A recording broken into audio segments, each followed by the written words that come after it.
এতটুকু আল্লাহ শেষ করেননি, এর পরের শব্দ আমাদের জন্য। আল্লাহ তাআলা জানিয়েছেন বিমা যালামু, জালেমদের জুলুমের কারণে ওই জায়গা পর্যন্ত আল্লাহ অভিশপ্ত বানিয়ে দেয়।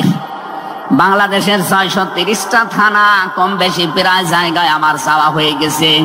আমি দেখতে পেয়েছি জালেমদের কোন চিহ্ন অন্তত এ দেশে আর নেই।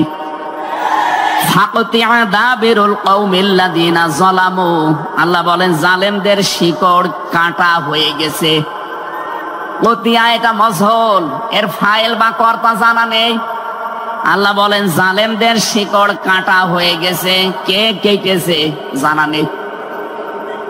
সারা দেশে জালেমদের বাড়ি ঘরগুলোর দিকে এখন একটু তাকান। আমি তো যেই কয়টার দিকে তাকালাম দেখি মানুষ 8-9 জন 10 জন করে যায়, কেউ এদিকে কেউ এদিকে কেউ এদিকে, সব মনে হচ্ছে জামাতবদ্ধ টয়লেট চলছে। আল্লাহ জালেমদের বাড়ি পর্যন্ত অভিশপ্ত এমনি করে নাই,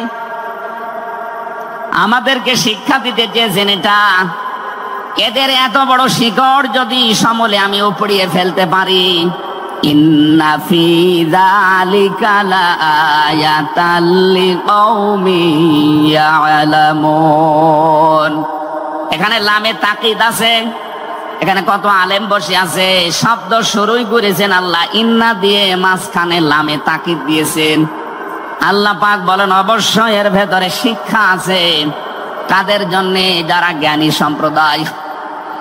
সুতরাং এটা যেহেতু রেকর্ড হয়, সারা বাংলাদেশে কালকে ছড়াবে।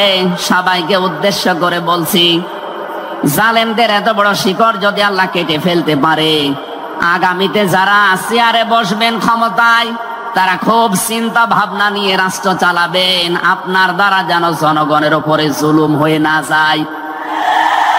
যদি আপনার দ্বারা জুলুম হয়, আগামী 5 বছর পরে আপনার বাড়িও দেখবেন শ্মশান হয়ে গেছে। আমি আশা করি আমার বক্তব্য আপনারা বুঝেছেন, এবং রেকর্ড হওয়ার পরে যারা শুনবে তারাও বুঝবে। আমি এটা বলতাম না, আমি দেখতে পাচ্ছি কিছু মানুষ ইদানিং উলট পালট কথা বলছে, এ কারণে আমি ইঙ্গিত দিলাম। এখনই যদি আপনি এরকম কিছু বলেন, কিছুদিন পরে বলতে পারেন না।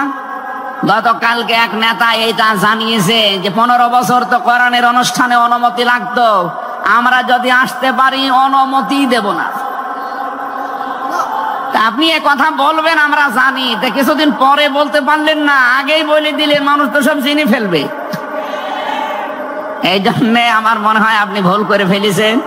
আপনি আস্তাগফিরুল্লাহ বা তওবা করে নেবেন, থুকতু এরকম কিছু দিয়ে অন্তত ফিরে আসবেন যে না, এটা এখন আমি বলবো না, কিছুদিন পরে বলবো। মানুষকে আল্লাহ সম্মান দিয়েছেন, সেই মানুষের উপরে যারা জুলুম করে তারা আল্লাহর কেসের আসামি। পুলিশের কাজে বাধা দেন, পুলিশ বাদী মামলা হবে। আর যারা মানুষ হয়ে মানুষের উপরে জুলুম করে তারা আল্লাহ বাদী মামলার আসামি। আল্লাহ কিন্তু ইয়াজলিমুন আল মুসলিমুনা দেননি, যে মুসলমানদের উপরে যারা জুলুম করে ইয়াজলিমুন আর নাস দিয়েছেন। বলেন তো হিন্দু কি মানুষ না? আরো আসতে বলেন। এই যে বাইরের দেশের যে সমস্ত আন্তর্জাতিক রিপোর্ট গুলো আছে, ভয়েস অফ আমেরিকা এবং মাইক্রোসফট, সব খ্রিস্টানরা ইহুদিরা এরা চালায়। এরা রিপোর্ট দেখছে সারা বিশ্বের 257টা দেশের ভেতরে সবচাইতে নিরাপদে সাম্প্রদায়িক সম্প্রীতি নিয়ে বাস করছে বাংলাদেশের মানুষ। অথচ এই 54 বছর মিথ্যাচার করে বিশ্বের মোড়লদের কাছে আমাদেরকে অনেকেই কালার করার চেষ্টা করেছে। তারা এতদিন মানুষকে শুনিয়েছে বাংলাদেশের সংখ্যালঘু নির্যাতন হয়, এটা দাহা মিথ্যা কথা। যারা এটা ছড়িয়েছেন সারা বিশ্ব তাদেরকে এখন ধিক্কার দিচ্ছে, ঘৃণা জানাচ্ছে। তারা বলছে এই বাংলাদেশ নিয়ে যারা মিথ্যাচার করছে ওদের জন্মটাই মিথ্যার উপরে। আপনি মাইক্রোসফট দেখেন, তারা রিপোর্ট দিয়েছে সারা বিশ্বের সবচেয়ে বেশি মিথ্যা তথ্য ছড়ানো হয় ভারতে। আমি নাম নিতে চাইছিলাম না, বেরিয়ে গেছে। ওদের নাম আমার নিতে মনে বলে না। আমি ঘৃণা করি ওদের উগ্রপন্থী কিছু মানুষকে।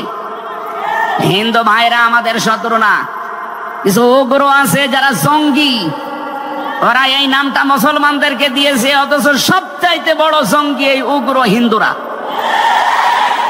এদের কারণে আজ হিন্দু সমাজেরও বদনাম হয়ে যাচ্ছে।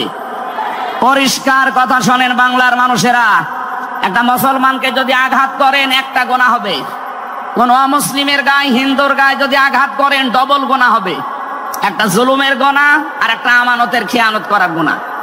তারা আমাদের কাছে আমানত না, কথা বলেন না কেন? অথচ 15.5 বছরে আমরা আমানতের অনেক খেয়ানত করে ফেলেছি।